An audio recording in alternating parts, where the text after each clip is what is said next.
जी दोस्तों, तो जितने भी भाई लूसेंट का पार्ट 1 और पार्ट 2 देख लिए हैं, तो जो है कि पार्ट 3 में जो है कि प्राचीन भारत का चौथा टॉपिक है वैदिक सभ्यता और पांचवा टॉपिक है महाजनपदों का उदय।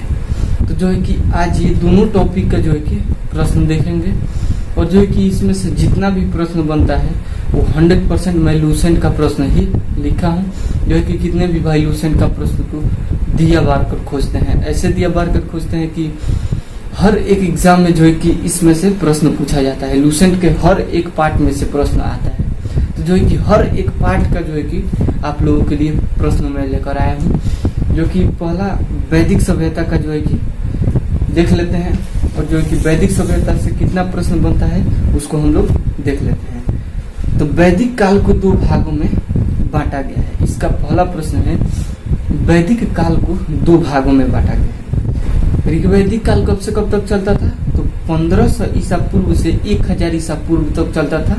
और दूसरा है उत्तर वैदिक काल। तो उत्तर वैदिक काल 1000 ईसा पूर्व से 600 ईसा पूर्व तक चलता था। तो ये जो है कि इसका पहला प्रश्न है कि वैदिक काल को 2 भागों में बांटा गया। तो ऋग्वैदिक काल जो कि 1500 ईसा पूर्व से 1000 ईसा पूर्व तक, और जो है कि उत्तर वैदिक काल जो कि 1000 ईसा पूर्व से 600 ईसा पूर्व तक। इसका अगला प्रश्न है आर्य को मैक्स मूलर कहाँ का मूल निवासी माना? आर्यों को मैक्स मूलर कहाँ का मूल निवासी माना? तो मध्य एशिया का मूल निवासी माना मैक्स मूलर। तो जो है कि ऐसे भी प्रश्न पूछा जाता है कि आर्य का मूल निवास कहाँ है, आर्यों का मूल निवास कहाँ है? तो आर्यों का मूल निवास मध्य एशिया है। जो कि अगला प्रश्न है आर्य की भाषा कैसी थी? आर्य की भाषा कैसी थी या आर्य की भाषा कौन थी? तो आर्यों की भाषा संस्कृत थी। आर्यों की भाषा कौन थी? तो संस्कृत थी। इसका अगला प्रश्न है आर्य का पुरोहित कौन थे? आर्यों का पुरोहित कौन थे? तो आर्यों का पुरोहित विश्वामित्र थे। आर्यों का पुरोहित कौन थे? तो आर्यों का पुरोहित विश्वामित्र थे। उसके बाद जो है अगला प्रश्न है दशराग्य युद्ध का उल्लेख ऋग्वेद के कौन से मंडल में है? दशराग्य युद्ध का उल्लेख ऋग्वेद के कौन से मंडल में है? तो दशराग्य युद्ध का उल्लेख जो है कि 7वें मंडल में है। दशराग्य युद्ध का उल्लेख 7वें मंडल में है। अगला प्रश्न है उपनिषदों की संख्या कितनी है? तो उपनिषदों की संख्या 108 है और मूलभूत उपनिषदों की संख्या 13 है। उपनिषदों की संख्या कितना है? 108 है और मूलभूत उपनिषदों की संख्या जो है कि 13 है। इसका अगला प्रश्न है महापुराणों की संख्या कितना है? तो महापुराणों की संख्या जो है कि 18 है। महापुराणों की संख्या कितना है? तो महापुराणों की संख्या 18 है। अगला प्रश्न है वेदांग की संख्या कितना है? वेदांग की संख्या कितना है? तो वेदांग की संख्या 6 है। वेदांगों की संख्या कितना है? तो वेदांगों की संख्या जो है कि 6 है। अगला प्रश्न है इसका ऋग्वैदिक समाज कितने वर्णों में विभक्त है? तो ऋग्वैदिक समाज जो है 4 वर्गों में विभक्त है। ऋग्वैदिक समाज कितने वर्णों में विभक्त है? तो 4 वर्गों में विभक्त है। क्षत्रिय, ब्राह्मण, वैश्य, शूद्र। क्षत्रिय, ब्राह्मण, वैश्य, शूद्र। ब्राह्मण जो है कि मुख से जन्म लिए हैं, क्षत्रिय जो है कि भुजाओं से जन्म लिए हैं, वैश्य जो है कि जांघ से जन्म लिए हैं, और जो है कि शूद्र जो है कि पैर से जन्म लिए हैं। ऐसे माना जाता है। अगला प्रश्न है ऋग्वेद के किस मंडल में चतुर्वर्णों का उल्लेख है? तो ऋग्वेद के 10वें मंडल में जो है कि चतुर्वर्णों का उल्लेख है।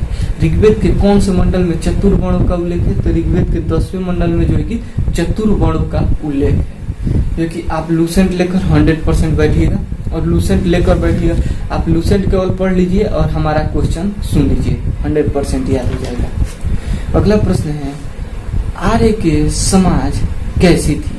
आर्यों की समाज कैसी थी? तो पितृ प्रधान थी। आर्यों की समाज कैसी थी? तो आर्यों की समाज जो है कि पितृ प्रधान थी। आर्यों की समाज कैसी थी? आर्यों की समाज पितृ प्रधान थी। अगला प्रश्न है जीवन भर अविवाहित रहने वाली महिलाओं को क्या कहा जाता था? जीवन भर अविवाहित रहने वाली महिलाओं को क्या कहा जाता था? तो अमाजू कहा जाता था। जीवन भर अविवाहित रहने वाली महिलाओं को क्या कहा जाता था? अमाजू। अगला प्रश्न है, आर्यों का मुख्य पेय पदार्थ क्या था? आर्यों का मुख्य पेय पदार्थ क्या था? तो सोमरस था। आर्यों का मुख्य पेय पदार्थ क्या था? तो जो है कि सोमरस था। आर्य मुख्यतः कितने प्रकार के वस्त्रों का उपयोग करते थे? आर्य मुख्यतः कितने प्रकार के वस्त्रों का उपयोग करते थे? तो आर्य मुख्यतः 3 प्रकार के वस्त्रों का उपयोग करते थे। जो है कि 100% लूसेंट का प्रश्न है, आप देख सकते हैं, और जो है कि लूसेंट से टॉपिक वाइज टॉपिक मिला सकते हैं। आर्य मुख्यतः कितने प्रकार के वस्त्र उपयोग करते थे? 3 प्रकार के। तो इसका अगला प्रश्न है, आर्य के लिए मनोरंजन का साधन क्या था? आर्यों के लिए मनोरंजन का साधन क्या था? तो आर्यों के लिए मनोरंजन का साधन संगीत, रथ दौड़, घुड़दौड़ और धूत क्रीड़, जो है कि 4 साधन था मनोरंजन के लिए। आर्यों के मनोरंजन के लिए मुख्यतः साधन था संगीत, रथ दौड़, घुड़दौड़ और धूत क्रीड़। अगला प्रश्न है इसका, आर्य का मुख्य व्यवसाय क्या था? आर्यों का मुख्य व्यवसाय क्या था? ऐसा प्रश्न 100% पूछा जाता है। मैं वैसा प्रश्न लिख कर लाया हूँ जो प्रश्न पूछने की संभावना है। ऐसा नहीं कि पूरा का पूरा प्रश्न मैं लिख दिया और जो है कि पता लगे कि आपका भी दिमाग कंफ्यूज हो जाए और जो है कि सुनते सुनते आप भी बोर हो जाए। ऐसा कुछ नहीं है। 100% जो है कि यहाँ से प्रश्न पूछा जाता है, तभी मैं यहाँ का लिख कर लाया हूँ। मैं ऐसे क्यों बोला हूँ? क्योंकि लूसेंट का जो है कि ये आप देख सकते हैं वस्तुनिष्ठ प्रश्न का जो है कि किताब है, तो इसको जो है कि पढ़ने से पता लग जाता है कि लूसेंट के द्वारा कौन कौन सा प्रश्न पूछा गया है। तो इसमें खासियत ये है। अगला प्रश्न है इसका कि आर्य का मुख्य व्यवसाय क्या था? तो पशु पालन कृषि था। आर्यों का मुख्य व्यवसाय क्या था? तो पशुपालन कृषि था। आर्यों का मुख्य व्यवसाय क्या था? तो पशुपालन कृषि था। अगला प्रश्न है, भारतीय परमाणुवाद का जनक किसे कहा जाता है? तो भारतीय परमाणुवाद का जनक महर्षि कर्णादक को कहा जाता है। भारतीय परमाणुवाद का जनक किसे कहा जाता है? तो महर्षि कर्णादक को कहा जाता है। भारतीय परमाणुवाद का जनक किसे कहा जाता है? महर्षि कर्णादक को कहा जाता है। अगला प्रश्न है, आर्य का प्रिय पशु कौन था? आर्यों का प्रिय पशु कौन था या क्या था? तो आर्यों का प्रिय पशु घोड़ा था। आर्यों का प्रिय पशु क्या था? तो घोड़ा था। अगला प्रश्न है, आर्य का प्रिय देवता कौन थे? आर्यों का प्रिय देवता कौन थे? तो आर्यों का प्रिय देवता इंद्र भगवान थे।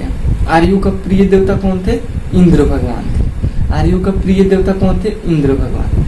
अगला प्रश्न है, आर्यों द्वारा खोजी गई धातु कौन है?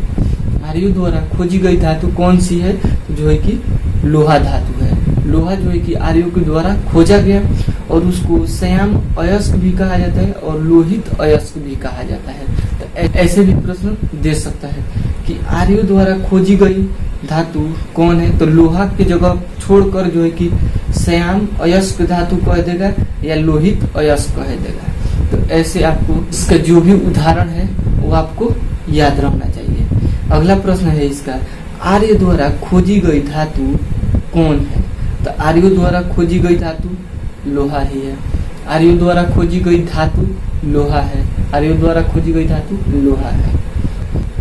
इसका अगला प्रश्न है, भारतीयों को लोहे का ज्ञान कितने ईस्वी में हो गया या कितने शताब्दी में हो गया? तो 8वीं शताब्दी में जो है कि भारतीयों को लोहे का ज्ञान हो गया। भारतीयों को लोहे का ज्ञान कितनी शताब्दी में हो गया? तो 8वीं शताब्दी में जो है कि भारतीयों का लोहे का ज्ञान हो गया। अगला प्रश्न है, ऋग्वेद में उल्लिखित नदियों में कौन सबसे पवित्र नदी मानी जाती है?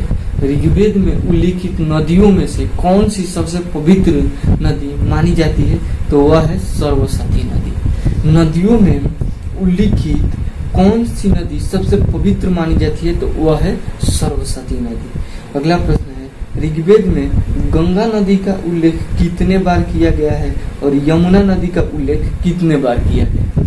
ऐसा भी प्रश्न पूछा जा सकता है कि ऋग्वेद में गंगा नदी का उल्लेख कितने बार किया गया है और यमुना नदी का उल्लेख कितने बार किया गया है? तो गंगा नदी का उल्लेख 1 बार किया गया है और यमुना नदी का उल्लेख 3 बार किया गया है ऋग्वेद में। ऋग्वेद में गंगा नदी का उल्लेख 1 बार किया गया है और यमुना नदी का उल्लेख 3 बार किया गया है। बढ़ते हैं अगला प्रश्न की ओर।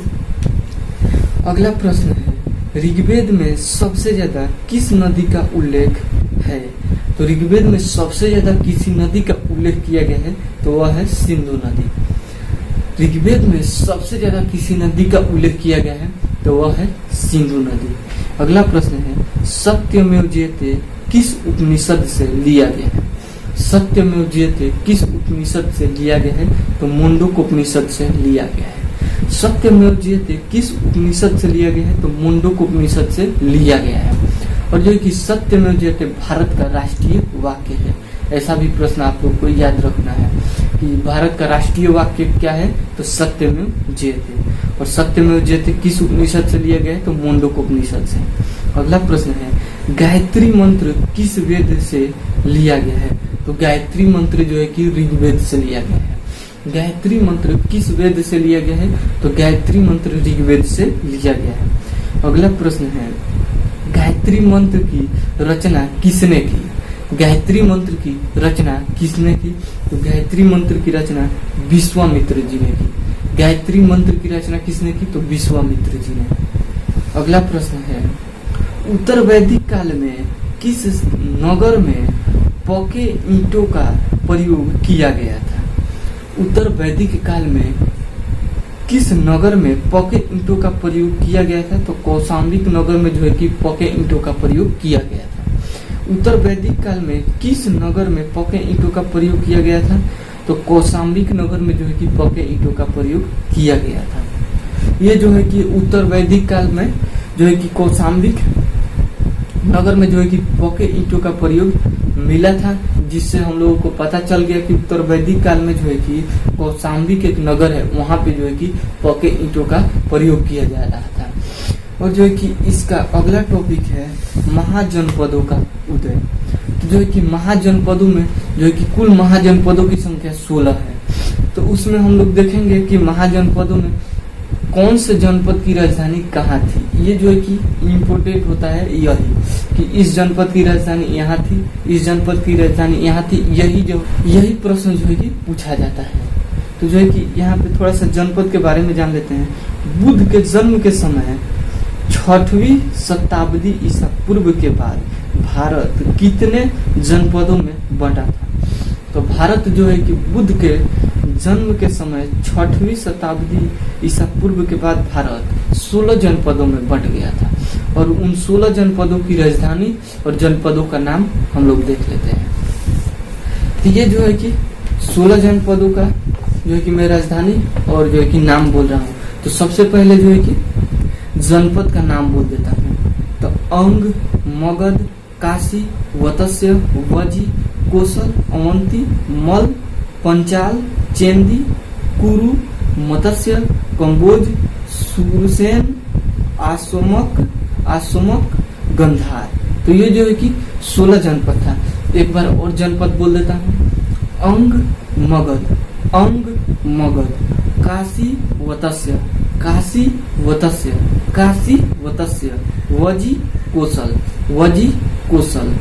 कोसल, अवंती, मल, पंचाल, चेंदी, कुरु, मत्स्य,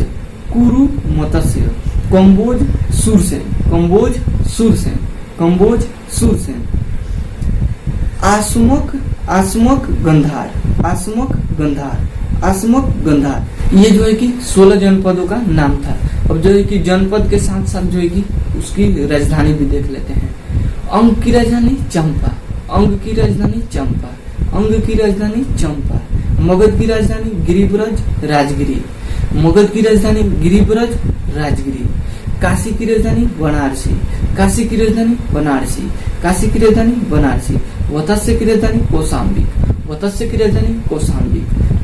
राजधानी कौशाम्बी, वजी की राजधानी वैशाली, विदेह, मिथिला। तो ये तीनों में से कोई दे सकता है। वजी की राजधानी वैशाली, विदेह, मिथिला। कोसल की राजधानी श्रावस्ती, अवंती की राजधानी उज्जैन महिष्मती, उज्जैन महिष्मती।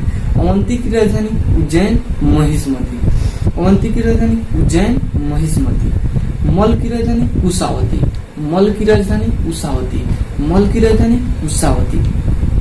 पंचाल की राजधानी अहिछत्र, पंचाल की राजधानी अहिछत्र, पंचाल की राजधानी अहिछत्र। अगला प्रश्न है जो कि चेंदी की राजधानी, चेंदी की राजधानी शक्तिमती, चेंदी की राजधानी शक्तिमती, चेंदी की राजधानी शक्तिमती, चेंदी की राजधानी शक्तिमती। कुरु की राजधानी इंद्रप्रस्थ, कुरु की राजधानी इंद्रप्रस्थ, कुरु की राजधानी इंद्रप्रस्थ। मत्स्य की राजधानी विराटनगर, मत्स्य की राजधानी विराटनगर, मत्स्य की राजधानी विराटनगर। कंबोज की राजधानी हाटक, कंबोज की राजधानी हाटक, कंबोज की राजधानी हाटक। अगला प्रश्न है सूरसेन की राजधानी मथुरा, सूरसेन की राजधानी मथुरा, सूरसेन की राजधानी मथुरा, सूरसेन की राजधानी मथुरा। आसमोक की राजधानी पोटली पोतन, आसमोक की राजधानी पोटली या पोतन, ये दोनों में से एक कोई दे सकता है। आसमोक की राजधानी पोटली पोतन, आसमोक की राजधानी पोटली पोतन। अगला एवं लास्ट राजधानी है जो कि गंधार की राजधानी तक्षशिला, गंधार की राजधानी तक्षशिला, गंधार की राजधानी तक्षशिला। ये जो है कि 16 महाजनपदों की राजधानी थी और जो है कि जनपदों का नाम था। तो जो है कि ये 5वां टॉपिक जो है कि प्राचीन भारत का खत्म हो गया है और जो है कि इसमें जितना भी प्रश्न बना है वो 100% मैं आप लोगों को लिख कर और जो है कि आप लोगों को रिकॉर्डेड तौर पे सुना दिया हूँ। तो आप इसको पूर्ण तरीके से सुनिएगा तो 100% जो है कि याद होगा। तो इसी के साथ मिलेंगे नए वीडियो में और नई जानकारी के साथ, तब तक के लिए